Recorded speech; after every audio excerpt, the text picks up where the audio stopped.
Hello दोस्तों, राधे राधे। आप सभी को मुस्कान प्रतापगढ़ी के चैनल में स्वागत है।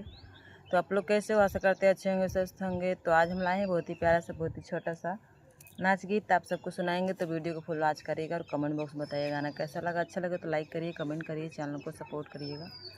चलिए चलते हैं गाने की तरफ। गली गली बेचई तरकारी, हमारे दिल कटहल पे लागी। गली गली बेचई तरकारी, हमारे दिल कटहल पे लागी। कटहल पे लागी हो, कटहल पे लागी, कटहल पे लागी हो, कटहल पे लागी। गली गली बेचई तरकारी, हमारे दिल कटहल पे लागी। गली गली बेचई तरकारी, हमारे दिल कटहल पे लागी। पतिया सुनत ससुरु कटहल ले आवई, बतिया सुनत ससुरु कटहल ले आवई। कटहल ले आवई हो, कटहल ले आवे, कटहल ले आवई हो, कटहल ले आवई।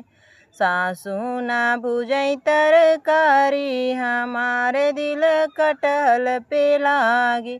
सासू ना बनवई तरकारी, हमारे दिल कटहल पे लागी।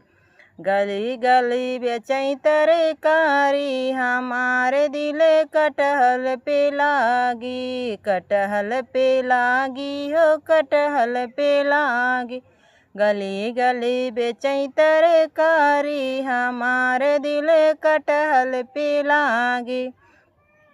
बतिया सुनत जेठऊ कटहल ले आवे, बतिया सुनत जेठऊ कटहल ले आवे। कटहल ले आवे हो, कटहल ले आवे, कटहल ले आवे हो, कटहल ले आवे।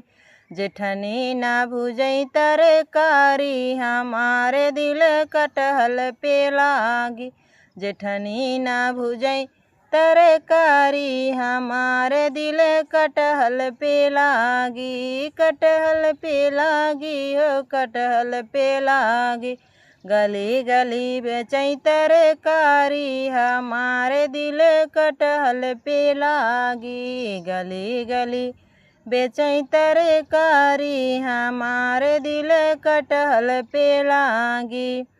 बतिया सुनत देवरू कटहल ले आवे, बतिया सुनत देवरू कटहल ले आवे। कटहल ले आवे हो, कटहल ले आवे, कटहल ले आवे हो, कटहल ले आवे।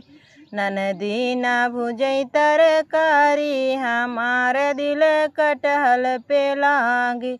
ननदी ना बनवई तरकारी, हमारे दिल कटहल पे लागी। कटहल पे लागी हो, कटहल पे लागी, कटहल पे लागी हो, कटहल पे लागी। गली गली बेचई तरकारी, हमारे दिल कटहल पे लागी।